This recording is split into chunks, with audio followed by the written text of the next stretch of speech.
E governance और e commerce lecture series का ये थर्ड लेक्चर है। अगर आप लोगों ने पिछले लेक्चर्स नहीं देखे हैं तो मैं डिस्क्रिप्शन में लिंक दे देता हूं, आई बटन में उसकी लिंक दे देता हूं, आप लोग वहां से देख सकते हैं।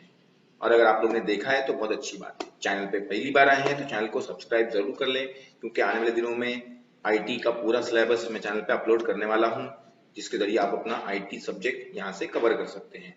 अकाउंटिंग के भी बहुत सारे वीडियोस मैंने बनाया है, आप लोग वहां से मतलब डिस्क्रिप्शन में लिंक दे देता हूं, आप लोग उसको भी देख के आप लोग अपना अकाउंट्स के चैप्टर सीख सकते हैं बहुत अच्छे तरीके से, नए तरीके से और कुछ लॉजिकल तरीके से बताया आपको, ताकि आपको आगे की लाइफ में जनरल एंट्रीज काम आए। तो आज आखिरी लेक्चर है ई कॉमर्स और ई गवर्नेंस चैप्टर का। तो अभी बचा हुआ पार्ट था, ई कॉमर्स खत्म हो चुका है, अब ई गवर्नेंस शुरू कर रहे हैं हम लोग। तो छोटी मोटी चीजें बताया है, ध्यान से सुनना, वीडियो एंड तक देखना और बेल आइकन जरूर दबा लेना ताकि आने वाले वीडियोस आप लोग को मिलते रहें। चलिए शुरू करते हैं अपना लेक्चर। ई गवर्नेंस के बारे में अपना लेक्चर ई गवर्नेंस के बारे में थोड़ा बताया। It signifies the implementation of economic information technology in the government process and functions so as to cause simple, moral, accountable and transparent governance। इसमें क्या होता है कि गवर्नमेंट का जो प्रोसेस है, गवर्नमेंट जो अलग अलग काम करती है अपने सिटीजन्स के लिए, तो कुछ गवर्नमेंट की जो प्रोसेस, जैसे आप लोग पासपोर्ट के लिए एप्लीकेशन देते हो, बर्थ सर्टिफिकेट के लिए देते हो, ठीक है, लाइसेंस रिन्यूअल के लिए देते हो, तो जो भी गवर्नमेंट से आपका प्रोसेस होता है उसको आईटी में कन्वर्ट करना है, इंफॉर्मेशन टेक्नोलॉजी के जरिए उसका काम करवाना। मतलब आप ऑनलाइन बैठे बैठे काम कर सकते हो, मतलब वो प्रोसेस कर सकते हो, तो उसी को हम लोग बोलते हैं ई गवर्नेंस। मतलब गवर्नमेंट के ही प्रोसेस को ऑनलाइन तरीके से करना, ठीक है, तो उसी को हम लोग किसमें काउंट करते हैं, ई गवर्नेंस में। उससे क्या होगा कि आप लोग को सिंपल लगेगा, आप लोग घर बैठे बैठे आप अप्लाई कर लोगे, मोरल रहेगा, मतलब सही तरीके से होगा, बीच में जो ब्राइब वगैरह का प्रॉब्लम होता है, कल आना परसों आना, उसका प्रॉब्लम नहीं होगा, अकाउंटेबल जवाब दे रही लोग, आप लोग का डॉक्यूमेंट बताते हैं कि कितने प्रोसेस तक पहुंचा है, ट्रांसपेरेंट होगा, तो आप लोग को क्लियरली पता होगा कि आपका प्रोसेस अभी आप लोग पहले पोस्ट से हम अगर कुछ भेजते थे तो हम लोग को पता ही नहीं चलता था कि 2 दिन बाद जाएगा कि 10 दिन बाद जाएगा कि 1 महीने बाद जाएगा कि पहुंचेगा कि नहीं पहुंचेगा। लेकिन जब से प्राइवेट सेक्टर्स आ गए, उसमें तो प्राइवेट पार्ट आ गया, तो क्या होता है कि अभी आप जैसे आप लोग समझो कोई अमेजोन से कुछ ऑफर कुछ प्रोडक्ट मंगाते हो, तो आप लोगों को क्लियरली दिखाता है कि वहां से डिस्पैच हुआ, फिर यहाँ पहुंचा, फिर वहां पहुंचा, तो ट्रांसपेरेंट रहता है, आप लोग को क्लियर समझ में आता है कि जो प्रोसेस एकदम क्लियर है।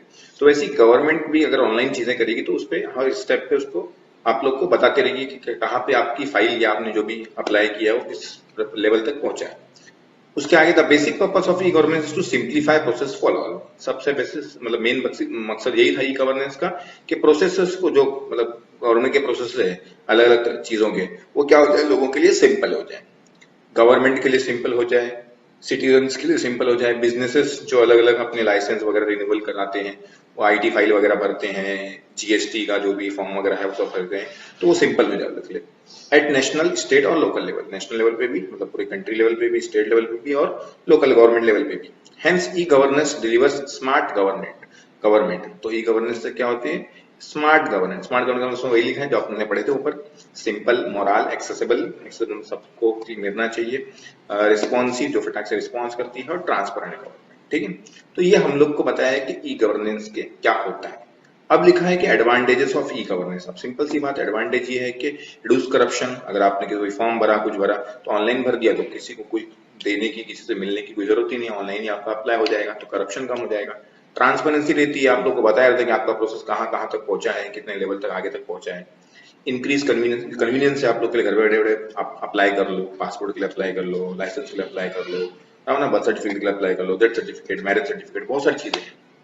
अगर आप कंपनी चला रहे हो तो कंपनी के जीएसटी का फॉर्म, जो भी आपका लाइसेंस वगैरह रिन्यूअल करना है, वो सब फॉर्म आप ऑनलाइन बैठे बैठे भर लो। डायरेक्ट पार्टिसिपेशन ऑफ कॉन्स्टिट्यूएंट, इसमें क्या होता है, डायरेक्टली पार्टिसिपेट कर सकते हैं आप लोग, जो भी प्रोसेस है उसमें। रिडक्शन इन ओवरऑल कॉस्ट, आपके लिए भी कॉस्ट कम होता है, आना जाना, जो भी अप्लाई करना, करप्शन मतलब क्या बोलते, ब्राइब वगैरह देना, वो सब खत्म हो जाएगा।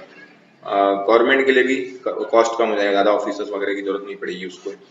एक्सपांडेड रीच ऑफ गवर्नमेंट, और गवर्नमेंट की रीच हो जाएगी, एक्सपांड हो जाएगी, क्योंकि ऑफिस में मतलब गवर्नमेंट के जो पर्टिकुलर ऑफिस है, जिस जो भी डिपार्टमेंट का, उधर आके सब लोग अगर जमा होंगे तो बहुत टाइम लगता है और बहुत क्या बोलते हैं, गवर्नमेंट की रीच छोटी हो जाती है, लेकिन घर पे अगर बैठे बैठे कर रहे हो तो कहीं पे भी कोई भी लोग हो, अगर इंटरनेट अवेलेबल है तो आप अप्लाई कर सकते हैं, किसी को कोई टेंशन नहीं होगा, गवर्नमेंट की रीच बढ़ जाएगी, ऑफिस इतने सारे खुलने की जरूरत नहीं पड़ेगी गवर्नमेंट को अलग अलग चीजों के। नेक्स्ट लिखा है types of e governance. E governance के टोटल आप लोग को 4 टाइप दिए हैं। तो ई governance is of 4 types depending upon the specific type of services. अब हम लोग पढ़ते हैं, जैसे हम लोग ने ई कॉमर्स में पढ़े थे बराबर ना, business to consumer, business to business, वो सब चीजें पढ़े थे उन्होंने, तो वैसे यहाँ पे भी है। अब यहाँ पे गवर्नमेंट से रिलेटेड है, गवर्नेंस है, तो इसलिए गवर्नमेंट का रिलेशन अलग अलग लोगों से बताया होगा। ठीक है, तो देखिए क्या बताया। Government to citizen, the government to citizen refers to government services which enable the citizen to get access to wide variety of public services। जो आप लोग की अलग अलग सर्विसेज आप यूज करते हैं उसको आप लोग ऑनलाइन के जरिए एक्सेस कर सकते हैं। Most of the government services fall under G2C। जितने भी गवर्नमेंट की services mostly government to citizen में ही आती है। It helps the ordinary people to reduce the time and cost conduct the transaction. वो ट्रांजेक्शन करने के लिए आप लोग को क्या होगा, आपको हेल्प हो जाएगी, आपका टाइम बच जाएगा, आपको आने जाने का टाइम बच जाएगा, धक्के खाने का टाइम बच जाएगा कि जैसे ऑफिसर बोलता है कल आना, परसों आना, ये वाले कब आ जाओ, ये वाले काउंटर पे जाओ, काउंटर पे जाओ, सब बच जाएगा आप लोग का, और कॉस्ट भी बच जाएगा आप लोग का। Citizen can have access to the services any time from anywhere. Citizen को कहीं पे भी बैठे बैठे ऑनलाइन अप्लाई करना है तो कहीं पे बैठे बैठे कोई भी अप्लाई कर सकता है। Furthermore many services like licence renewal, licence renew करना है आप लोग को, टैक्स पे करना है, तो ये सब क्या है, G2C का बेस्ट पार्ट है। ठीक है, it also focus on geographical land barriers, और जो जमीन मतलब बोलते ना कि एक इलाके के हिसाब से ही आपके ऑफिस काम कर सकते हैं, क्योंकि बहुत दूर दूर से लोगों को आना पड़ेगा, तो उससे बेटर हो जाएगा आप घर बैठे बैठे अपना काम कर सकोगे। ऑफिस कहाँ पे भी है, जो भी मतलब आपको समझो लाइसेंस बनाना है तो लाइसेंस के ऑफिस आपको जाना पड़ेगा, आप अगर कहीं दूर रहते हो तो वहां जाके आपको काम करना पड़ेगा। लेकिन अगर ऑनलाइन है तो आप ऑनलाइन कर सकते हो, बार बार नहीं आना, खाली मेन जब टेस्ट देना होगा तब जाओगे आप, नहीं तो आप लोग फॉर्म भरने जाओ, फिर उसका चेक करने जाओ, पूछने जाओ, तो बहुत टाइम चल जाएगा आप लोग का, तो वो आप लोग के लिए टाइम बच जाता है। ठीक है, चलिए फिर government to business.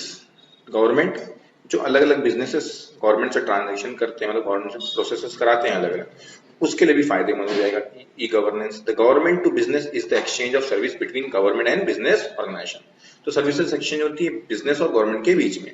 GTB provides access to relevant form needed to comply. तो GTB क्या होता है, अलग अलग फॉर्म्स होते हैं जो बिजनेसेस क्या करते हैं, अपना ऑनलाइन बैठे बैठे भर लेते हैं। G2B also consists of many services exchange between business sectors and government। G2B बहुत सारे सर्विसेज एक्सचेंज होती है गवर्नमेंट और बिजनेस के बीच में, तो वो भी है। It aims at eliminating paper work कम हो जाएगा, आप ऑनलाइन GST का फॉर्म भरना है आप ऑनलाइन बैठे बैठे भर दिया, आपको IT फाइल करना है ITR फाइल करना आपने ऑनलाइन बैठे बैठे भर दिए, टाइम बच जाएगा आप लोग का, कॉस्ट बच जाएगा, इससे ट्रांसपेरेंसी आएगी, मतलब कि आपका प्रोसेस कैसा कहाँ तक पहुंचा है, किस लेवल तक पहुंचा है आपने, आपका डॉक्यूमेंट कितना आगे तक पहुंचा है।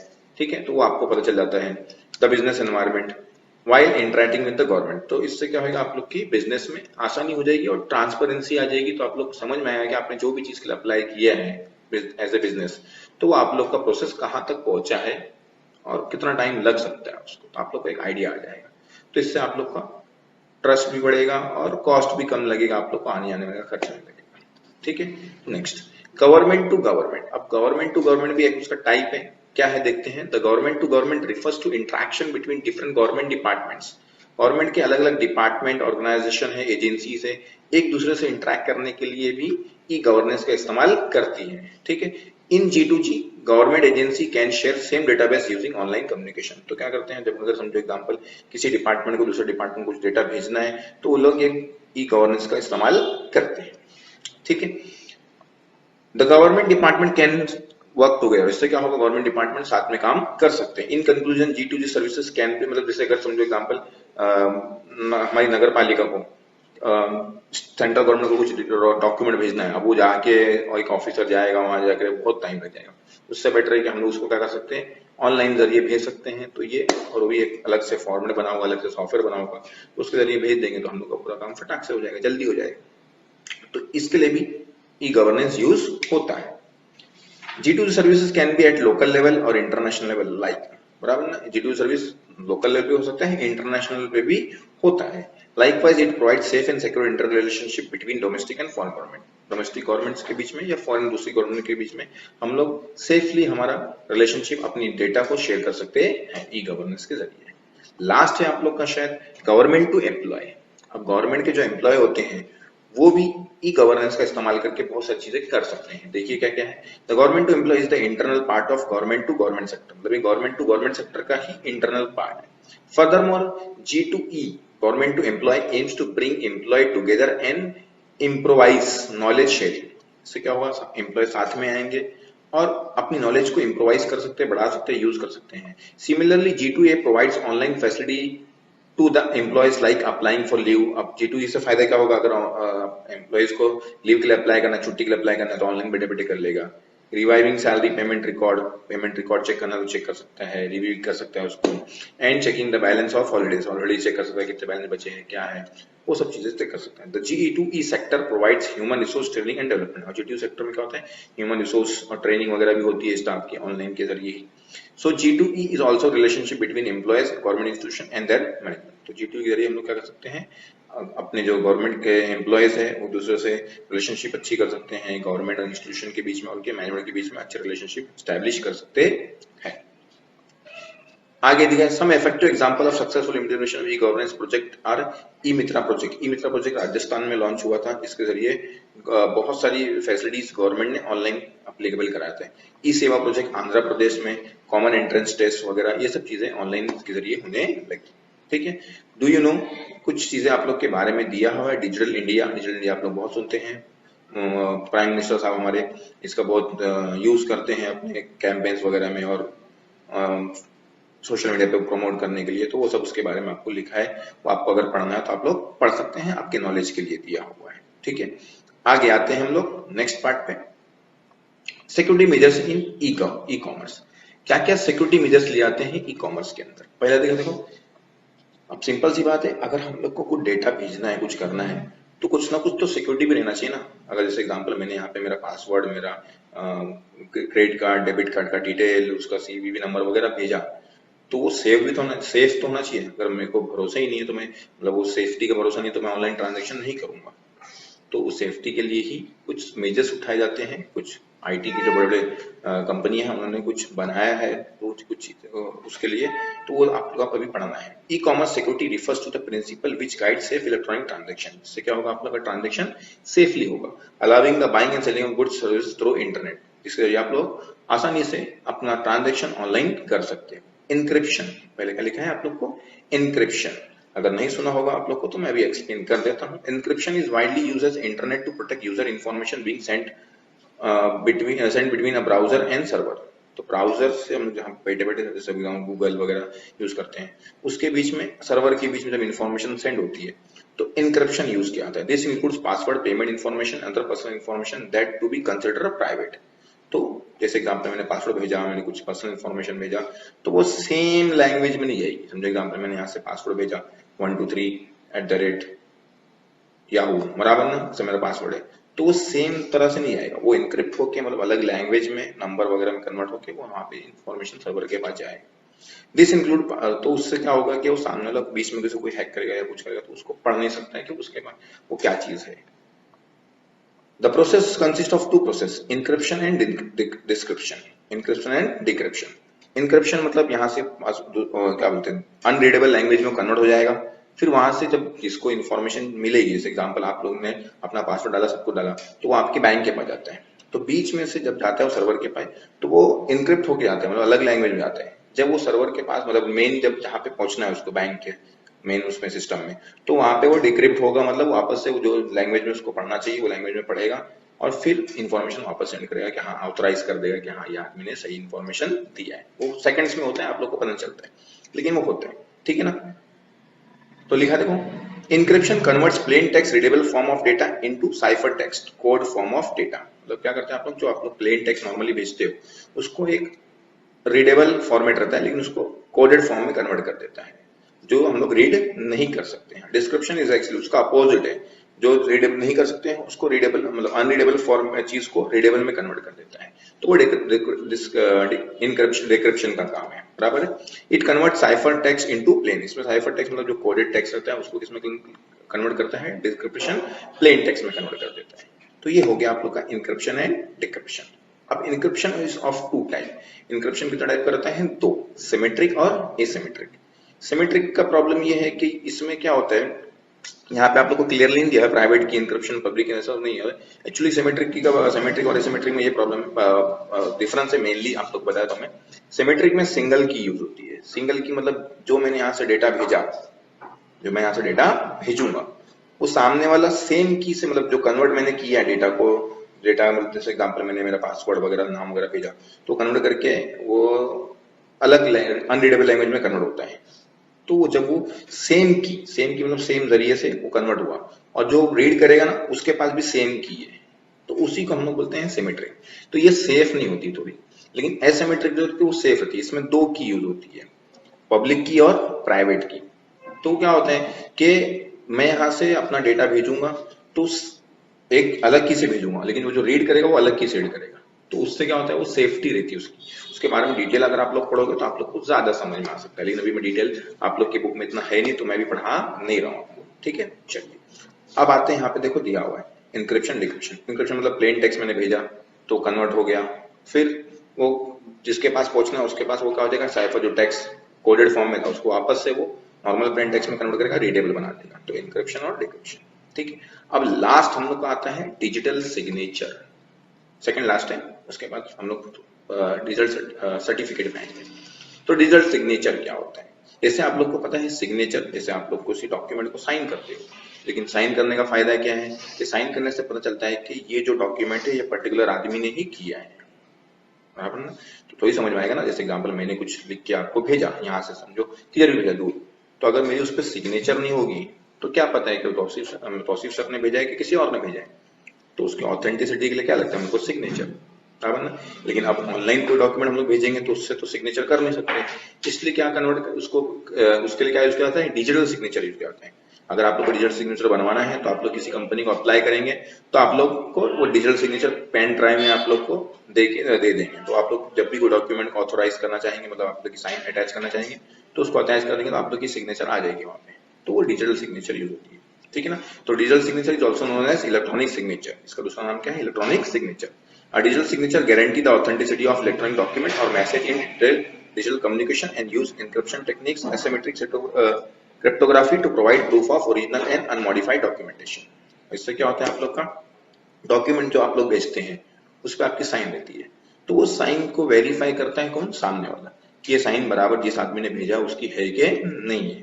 वो ये टेक्निक यूज करके, एनक्रिप्शन टेक्निक यूज करके, एसिमेट्रिक क्रिप्टोग्राफी की, और फिर पता करता है कि सामने वाले जो डॉक्यूमेंट भेजा है वो मॉडिफाई तो नहीं हो गया बीच में किसी ने कुछ। तो जैसे मैंने एग्जांपल यहाँ से बोला, किसी को समझो एग्जांपल, मैं शेयर ट्रेडिंग करता हूँ और मेरे जो ब्रोकर है उसको मैं भेजूंगा कि बाबा ये पर्टिकुलर शेयर को सेल मत करना, और किसी हैकर ने बीच में से लिख दिया कि उसको सेल कर देना, तो कन्वर्ट कर देगा वो। तो उसको बचाने के लिए हम लोग इसके जरिए एसिमेट्रिक क्रिप्टोग्राफी यूज कर सकते हैं, ठीक है ना। Digital signature are use in e commerce, e commerce में यूज होता है, software distribution, financial transaction. Financial transaction बहुत जरूरी है, क्योंकि अगर कोई फाइनेंशियल ट्रांजेक्शन कर रहा है और सिग्नेचर के बगैर करेगा तो बगैर नहीं कर सकते हम लोग। तो सामने वाले की ऑथेंटिसिटी चाहिए कि हाँ बराबर ये करेक्ट इसी आदमी ने बोला है हमको। This is the direct transfer of information between two party. इसमें क्या होता है, इन्फॉर्मेशन डायरेक्टली ट्रांसफर होती है दो पार्टी के बीच, ठीक है। अब आपको नीचे डिजिटल सिग्नेचर का एग्जांपल दिया हुआ है। डिजिटल सिग्नेचर के लिए आप लोग को एडोब एक्रोबैट यूज करना पड़ता है, और आप लोग को जिस कंपनी को बदलोगे, मतलब कोई भी कंपनी है, बहुत सारी कंपनियां इसके काम करती है डिजिटल सिग्नेचर का, तो आप लोग से डिजिटल सिग्नेचर बना सकते हो। यहाँ पे देखो लिखा है digitally sign by John B Harris, मतलब जॉन बी हैरिस ने कुछ लिखा है, कुछ इंफॉर्मेशन दिया है, तो अपनी सिग्नेचर यूज करके वो भेजेगा, ठीक है। आगे डिजिटल सर्टिफिकेट। अब लोगों को कंफ्यूजन होता है कि डिजिटल सर्टिफिकेट मतलब जो ऑनलाइन सर्टिफिकेट मिलता है हम लोग को, कोई कोर्स करेंगे तो वो डिजिटल सर्टिफिकेट, ये वो नहीं है। डिजिटल सर्टिफिकेट अलग है, ठीक है ना। Digital certificate is an electronic password that allows a person organisation to exchange data securely over the internet using the public key infrastructure PKI, ठीक है। डिजिटल सर्टिफिकेट क्या होता है, एक तरह से इलेक्ट्रॉनिक पासवर्ड है, इससे इंसान को अलाउ करता है कि ऑर्गेनाइजेशन क्या कर सकती है, डेटा जो मैं डिजिटल सिग्नेचर भेजता हूँ उसके साथ में ना, मतलब जो डॉक्यूमेंट भेजूंगा उसका डिजिटल सिग्नेचर भेजूंगा, उसके साथ में भेजूंगा डिजिटल सर्टिफिकेट। तो उससे क्या होगा, मेरा डेटा एकदम सिक्योर। डिजिटल सिग्नेचर के जरिए डेटा सिक्योर नहीं होता है, कभी कभार क्या होता है कि बीच में उसको कोई हैक कर लेगा और अपने सिग्नेचर लगा के उसको भेज देगा कि सामने वाला समझेगा। आप तौसीफ सर बन के कोई भी सिग्नेचर कर सकते हैं, आपको क्या पता है कि वो सिग्नेचर तौसीफ सर की है, बराबर ना। तो इस ये प्रॉब्लम को सॉल्व करने के लिए डिजिटल सर्टिफिकेट आया था। ठीक है। तो ये पीकेआई पब्लिक की इंफ्रास्ट्रक्चर यूज करता है, तो पीकेआई उसका क्या बोलते हैं, प्रिंसिपल्स है, जिसको क्या बोलते हैं, स्टैंडर्ड बोलते हैं ना हम लोग, स्टैंडर्ड्स, तो वो पीकेआई यूज के जरिए होता है। Digital certificate also known as public key certificate और आइडेंटिटी सर्टिफिकेट। ये क्या होता है, आइडेंटिटी सर्टिफिकेट होता है, मतलब पता चलता है कि ये आदमी पर्टिकुलर चीज की, मतलब इसका ही वो साइन है जो डिजिटल सिग्नेचर भेजा है आपने, ठीक है। तो in this information is transferred between two authorized person who have digital certificate issued by some supreme authority। एक authority क्या करती है, डिजिटल सर्टिफिकेट इशू करती है, तो जिसके जिसके ऊपर क्या कर सकते हैं, जैसे एग्जाम्पल मैंने आपको कुछ भेजा डॉक्यूमेंट, ठीक है, तो आप लोग उस पर भरोसा कब करोगे कि जो उसके साथ में एक डिजिटल सर्टिफिकेट भी भेजूंगा मैं, क्या भेजूंगा, डिजिटल सर्टिफिकेट, जो वेरीफाई करेगा कि ये सर्टिफिकेट, ये सिग्नेचर पर्टिकुलर तौसीफ सर की ही है। और फिर जब आपको मिलेगा तो आप लोग उसके बोलने पे, जिसके आप लोग, मतलब जिसका जो थर्ड पार्टी के आप लोग ने यूज किए हम लोग ने, वो गारंटी लेता है कि सिग्नेचर किसकी है, तौसीफ सर की, ठीक है। तो इस तरह से ये डिजिटल सर्टिफिकेट काम करता है। तो ये बहुत सिक्योर होता है, डिजिटल सर्टिफिकेट यूज किया जाता है क्योंकि ये सिक्योर माना जाता है। डिजिटल सिग्नेचर सिक्योर है, लेकिन मतलब उसमें प्रॉब्लम ये है कि गारंटी नहीं ले पाते कि हम लोग ये सिग्नेचर तौसीफ सर की ही है, कैसे मालूम पड़ेगा आपको, तो कोई ना कोई तो बोलना चाहिए कि हाँ ये सिग्नेचर तौसीफ सर की है। तो एक पर्टिकुलर कंपनी या कोई थर्ड पार्टी रहती है, वो हम लोग को ऑथराइज करती है कि ये सिग्नेचर तौसीफ सर की है, और उस पर आप लोग भरोसा करते हो जिसको मैं डेटा भेजा, ठीक है। तो इस तरह से ये काम करता है। ये हो गया हम लोग का चैप्टर फिनिश। तो वीडियो अच्छा लगा हो तो वीडियो को लाइक करना, कमेंट करना और शेयर करना, और चैनल पे सब्सक्राइब नहीं किया हो तो चैनल को वापस से बोल रहा हूँ सब्सक्राइब कर लो, क्योंकि आने वाले दिनों में पूरा आईटी का सिलेबस इस पे अपलोड करूंगा, कोशिश है मेरी, ठीक है। तो वीडियो देखने के लिए आप लोग का बहुत बहुत शुक्रिया, मिलते हैं लेसन के साथ में, थैंक यू वेरी मच।